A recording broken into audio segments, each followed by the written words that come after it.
জয় শ্রীকৃষ্ণ, রাধে রাধে। আশা করি বন্ধুরা সকলে ভালো আছো। আমি আমার উপাসনার পরিবার সকলে ভালো আছি। আজকে ছিল জয় পতাকা স্বামী গুরু মহারাজের জন্য 108টা তুলসীপত্র দিয়ে নৃসিংহ আরতি করা হয়েছে, নৃসিংহ পূজা স্তোত্র করা হয়েছে। এটা করেছে আমার ছেলে, তো ও অনেক কিছুই জানে। তো ও একজন গুরু মহারাজের দীক্ষিত শিষ্য অভিরামচরণ দাস। সামনেও এসএসসি ও গুরুদেবের জন্য মনটা অনেকটা ব্যাকুল হয়ে আছে। কবে গুরু মহারাজ সুস্থ হয়ে আবার নিজের ফিরে আসবে, তাই গুরু মহারাজের সবাই আমরা আশীর্বাদ করি। সবাই আসেন, বেশি বেশি করে মালা জপ করি, গুরু মহারাজের জন্য তুলসী পরিক্রমা করি। হরে কৃষ্ণ। আর আপনারা সকলে আমার গুরু মহারাজের জন্য আশীর্বাদ করবেন।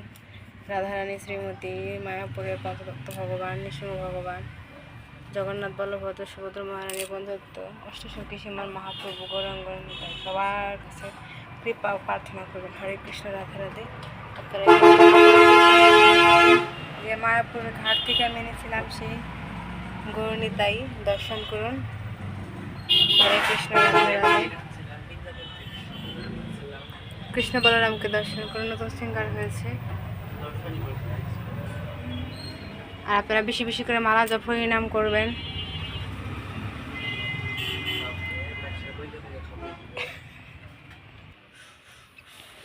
যারা যারা গুরু মহারাজের শিষ্য আছেন তারা অনেকেই দেখছি দীক্ষার পরে ঠিকমতো 4টা নিয়ম পালন করেন না, ঠিকমতো মালা জপ করেন না, মঙ্গল আরতি করেন না, তুলসী আরতি করেন না, শুধু নিজেদের ব্যস্ততা নিয়ে জীবন কাটিয়ে দেন। এমনকি 16 মালা ঠিকমতো জপ করেন না। আজকে তাদের পাপ বহন করতে করতে গুরু মহারাজ এতটা অসুস্থ হয়ে পড়েছে যে তাদেরকে আমি বলছি, আপনারা সকলে এখন ফিরে থেকে মালা জপ করেন, 4টা নিয়ম পালন করেন, যে গুরু মহারাজকে কথা দিয়েছেন সেই নিয়মটা পালন করেন। এটা আপনাদের কাছে আমার অনেক অনেক মিনতি। তাহলে গুরু মহারাজ আবার তাড়াতাড়ি আমাদের সুস্থ হয়ে ফিরে আসবে। কারণ এখন তার অনেক কাজ বাকি, এখন অনেক ভক্ত আছে তার কাছে দীক্ষা পাওয়ার জন্য। আমার একটা ছোট মেয়ে আছে, ওর নাম গৌরী, মাত্র 6 বছর। 1 বছর 2 বছর আগে আমরা ইন্ডিয়া গিয়েছিলাম, যে নাকি প্রথমবার গিয়েছিলাম কুলে করে আমি পঞ্চকোশ পরিক্রমা করেছি। কিন্তু 1 বছর আগে যখন গুরু মহারাজের কাছে দীক্ষা পেয়েছি, এমন একটা অলৌকিক ঘটনা ঘটেছে যে সে 5 বছরের মেয়ে পঞ্চকোশ পরিক্রমা পায়ে হেঁটে করেছে। তাহলে এগুলো সব হচ্ছে গুরু মহারাজের অশেষ কৃপা, রাধারানী, শ্রীমতী রাধারানী, শ্রীকৃষ্ণ ভগবানের অশেষ কৃপা। আর এই যে এই ব্রজগোপালের কৃপা, ব্রজগোপাল না থাকলে এই ভক্তি জীবনে আমি আসতেই পারতাম না। যার জন্য ইন্ডিয়া যাওয়া, সমস্ত কিছু চেনা, গুরু মহারাজকে চেনা, স্বয়ং ভগবান আমাকে সঠিক রাস্তা দেখিয়েছে। আর আপনারা তাই সঠিক রাস্তা দেখার জন্য ভগবানের সেবা করুন, ভগবানের পথের নাম ধ্যান করেন, তাহলে জীবনটা অনেক সুন্দর হবে। যদি সারা জীবন সুখে শান্তিতে থাকতে চান তাহলে অবশ্যই হরে কৃষ্ণ মহামন্ত্র জপ করেন। আর মিথ্যা কথা বলবেন না, পরনিন্দা চর্চা করবেন না, তাহলে যারা ডুবে চলে যাবেন পাপে। কে কী করলো সেটা দেখার বিষয় না। আর ধর্মের পথে আসতে গেলে শিক্ষার কোনো শেষ নাই, যেমন তেমন ধর্মে আসার জন্য কোনো বয়স নাই। আপনারা যে কোনো বয়সে আসতে পারেন একসাথে।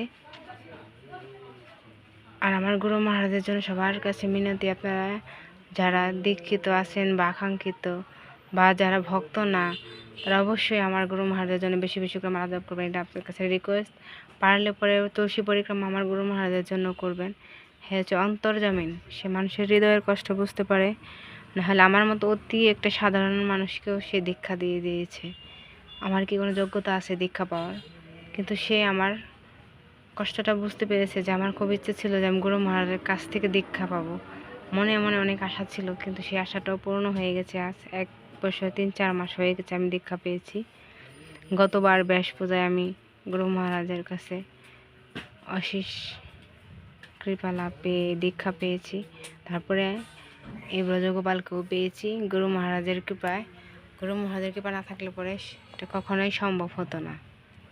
তাই আমি ভগবানের কাছে প্রার্থনা করি, হে ভগবান, তুমি গুরু মহারাজকে সুস্থ করে দাও আবার আগের মতো, যাতে আমার মেয়েটাও যেন তার কাছ থেকে দীক্ষা নিতে পারে।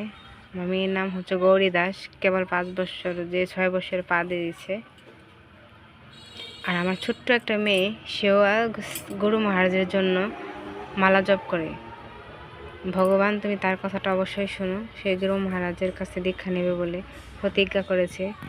আপনারা সকলেই আমার মেয়ের জন্য প্রার্থনা করবেন। এমনকি আমার 6 বছরের মেয়ে আর 1 বছর 1.5 বছর আগে 2 বছর আগে থেকে সে একাদশী ব্রত পালন করে, পঞ্চকোষ পরিক্রমা করে পায়ে হেঁটে। আবার মনে করেন এই যে পুরুষোত্তম ব্রত গেল, যে আমাদের সাথে সে একসিদ্ধ পেয়েছে।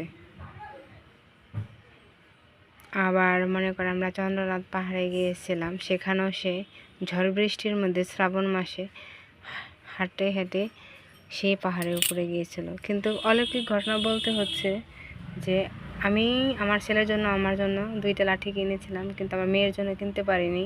আমি ভাবছি আমার হাত ধরে অবশ্য যাবে, কিন্তু এতটাই শ্রীকৃষ্ণ ভগবানের কৃপা, যে ভোলে বাবা এতটাই কৃপা যে হঠাৎ করে একটু আগানোর পরে একজনে এসে যে আমার মেয়েকে একটা লাঠি দিয়েছে। আমি এটা ভাবলাম পরে আসলে কি এটা কি অলৌকিক ঘটনাই, তাহলে কেন সে আমার মেয়েকে লাঠিটা দিবে? বললো তুমি এটা লাঠিটা নিয়ে যাও, পিচ্ছ খেয়ে নাহলে পড়ে যাবে। আমাদের সবার হাত বিষ, পাও বিষ, কোমর বিষ ছিল, কিন্তু আমার মেয়ের কিছুই হয় নাই। এত বৃষ্টি, আমি তো ভয় পেয়ে উঠছিলাম শ্রীকৃষ্ণ ভগবানকে ডেকে। তাই আমার শ্রীকৃষ্ণ ভগবান আপনাদের সবার, তো সবাই আসেন আমরা একসাথে ভগবানের দিব্য নাম প্রচার করি, ভগবানের গ্রন্থ প্রচার করি, প্রভুপাদের যে নির্দেশ মতো চলি, আমরা প্রভুপাদের কথাটা রাখি। যে প্রভুপাদ 75 বছর এসে জাহাজে করে লন্ডন আমেরিকায় গিয়েছিল, সেটা আমরা ইয়াং জেনারেশন যারা আছি তারা যদি বেশি বেশি করে এটা প্রচার করি, তাহলে তো পুরো বিশ্বই ছড়িয়ে যাবে আজ কৃষ্ণ ভাবনায়। ছড়িয়ে যে আমাদের দিয়ে গেছে ছিল প্রভুপাদ, তারই শিষ্য ছিল জয় পতাকা স্বামী গুরু মহারাজ। সে আজকে অসুস্থ, তাই আসেন আমরা তার জন্য বেশি বেশি করে মালা জপ করি, হরে কৃষ্ণ মহামন্ত্র জপ করি, কীর্তন পাঠ করি, ভগবত গীতা অধ্যয়ন করি। কারণ ভাগবতম সবার বাসায় থাকে না, চৈতামৃত সবার বাসায় থাকে না, কিন্তু গীতা কম বেশি সবার বাসায় আছে, ভগবত গীতা। তো আসেন সবাই, আসলে আজকে আর বেশি কথা বলছেন। আপনারা সকলে ভালো থাকবেন, সুস্থ থাকবেন, পারলে অপরকেও সাহায্য করবেন, আর আমার চ্যানেলটা সাবস্ক্রাইব করে দিবেন নিত্য নতুন আপডেট পেতে হলে। গুরু মহারাজের আর আমার ব্রজগোপালের শৃঙ্গার দর্শন করতে চাইলে, জগন্নাথের মহা কৃপা পেতে হলে অবশ্যই আপনাদের একবার আমার চ্যানেলে অবশ্যই আসতে হবে। হরে কৃষ্ণ কৃষ্ণ কৃষ্ণ হরে হরে, হরে রাম রাম রাম হরে হরে।